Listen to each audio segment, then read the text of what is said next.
of the things that we're trying to do in Detroit is manage stormwater in a different way. Detroit plans to be a leader in green infrastructure and stormwater management. We want to make use of the thing that we have that a lot of cities don't have, land. The importance of green infrastructure, particularly in the city of Detroit, is what it can do to a neighborhood, because it can provide a revitalization benefit to the community, and it really can bring the neighborhood together and be meaningful to the people who live there.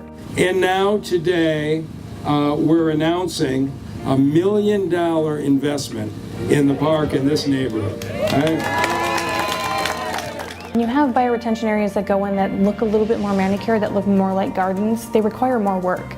And so if you can have neighborhood groups that are involved with this, that want to make it look nice, that they have vested interest in the park, there's a lot more likelihood for success.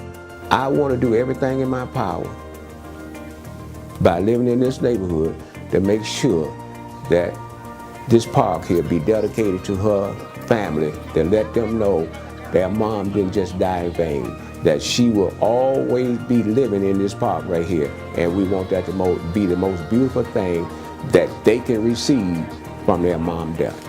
It's really about really restoring Detroit and people's faith that good things can happen. I mean, it's bigger than the park, it's really bigger than Detroit.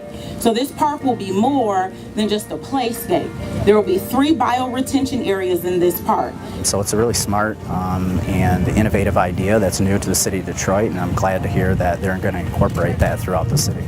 So I think it matches well to some of the preservation thoughts that my grandmother would have wanted with parks all over the country. And I hope you come the next time, because we hope the next time you won't know this place. Thank you.